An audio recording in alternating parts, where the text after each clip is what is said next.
ആസന്നമായ ലോക്സഭാ തെരഞ്ഞെടുപ്പിന്റെ പശ്ചാത്തലത്തിൽ വയനാടിന്റെ വികസനത്തിന് കർമ്മരേഖയുമായി സ്ത്രീകളുടെ വിമൻ ചേംബർ ഓഫ് കൊമേഴ്സ് വിവിധ മേഖലകളിൽ നടപ്പാക്കേണ്ട കാര്യങ്ങൾ ഉൾപ്പെടുത്തിയുള്ള കർമ്മരേഖയുടെ പകർപ്പ് മണ്ഡലത്തിലെ സ്ഥാനാർത്ഥികൾക്ക് കൈമാറുകയാണ്. വയനാടിനെ വ്യാവസായിക രംഗത്തെ സ്ത്രീ സൗഹൃദ ജില്ലയായി പ്രഖ്യാപിക്കണമെന്ന് കർമ്മരേഖയിൽ ആവശ്യപ്പെടുന്നു.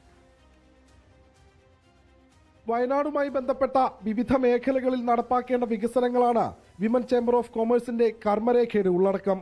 ഗോത്രവർഗത്തിൽപ്പെട്ടവരെ സംരംഭകരാക്കുന്നതിന് ഗോത്ര വ്യവസായ പ്രമുഖ് എന്ന പേരിൽ പ്രത്യേക പദ്ധതി ആവിഷ്കരിക്കുക, 5 വർഷത്തിനകം കുറഞ്ഞത് 50 വിമൻ സ്റ്റാർട്ടപ്പുകൾ ആരംഭിക്കുക, വയനാടിനെ റെയിൽവേ ഭൂപടത്തിൽ ഉൾപ്പെടുത്തി മൈസൂരുവിലേക്ക് റെയിൽപാത നിർമ്മിക്കുക, വന്യമൃഗ പ്രശ്നങ്ങളിൽ ശാശ്വത പരിഹാരം കാണുക തുടങ്ങി 100ഓളം ആവശ്യങ്ങളാണ് മാനിഫെസ്റ്റോയിലുള്ളത്. കർമ്മരേഖയുടെ പ്രകാശനം കൽപ്പറ്റയിൽ വിമൻ ചേംബർ ഓഫ് കൊമേഴ്സ് ഭാരവാഹികളുടെ നേതൃത്വത്തിൽ നടന്നു. സാധാരണ ഇലക്ഷൻ, മാനിഫെസ്റ്റോ, പോളിസി ഇതെല്ലാം പുരുഷ കേന്ദ്രീകൃതമാണ്. ഞങ്ങൾക്ക് എന്താ പറയാനുള്ളതെന്ന് ഞങ്ങളൊരു മാനിഫെസ്റ്റോ ആയിട്ട് ഇറക്കുന്നു. ജയിക്കുന്നത് ആരാണോ അവരിത് ചെയ്യുന്നുണ്ടോ എന്നുള്ളത് ഞങ്ങൾ ഇവാലുവേറ്റ് ചെയ്യും.